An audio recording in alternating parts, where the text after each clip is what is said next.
Once upon a time in a small town, there was a little boy named Jake. Jake was a bright kid, but he didn't like studying. Every time his teacher, Mrs. Brown, tried to teach him something new, Jake would frown and say, "I don't want to learn."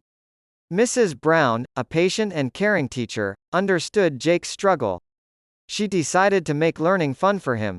She brought colorful books, interactive games, and puzzles to the classroom. Mrs. Brown believed that if she made studying enjoyable, Jake might change his mind. One day, Mrs. Brown organized a science experiment. They mixed different colors and watched as the solution fizzed and bubbled. Jake's eyes widened with amazement. For the first time, he felt excited about learning. Mrs. Brown also noticed Jake loved drawing. She incorporated art into their lessons, encouraging him to illustrate stories or create diagrams for his assignments. Jake began to see that studying could be more than just books and numbers. It could be a way to express his creativity. Despite Mrs. Brown's efforts, there were days when Jake still resisted. He would sit with folded arms, refusing to participate. Mrs. Brown never scolded him. Instead, she patiently spoke to him, asking about his interests and finding ways to connect those interests with the lessons. One sunny afternoon, Mrs. Brown took the class outside for a nature lesson. They observed birds, collected leaves, and talked about the wonders of the world.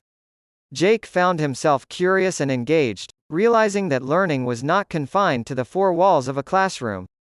Mrs. Brown also spoke to Jake's parents, involving them in his learning journey. They worked together to create a supportive environment at home, where Jake could feel encouraged and motivated. As time passed, Jake's attitude towards learning changed. He started participating in class willingly, asking questions, and even helping his classmates. Mrs. Brown's patience and creative teaching methods had made a significant impact on him. At the end of the school year, Jake surprised everyone by earning a gold star for his improvement. Mrs. Brown praised him not just for the star but for his newfound love for learning. Jake beamed with pride, realizing that studying could be enjoyable and rewarding. Mrs. Brown's dedication to helping Jake discover the joy of learning had a lasting effect on the little boy. As he moved on to the next grade, he carried with him not only knowledge but also a newfound enthusiasm for exploring the world through education. And so, in this small town, a teacher's patience and a little boy's transformation became a heartwarming tale of success in the world of learning.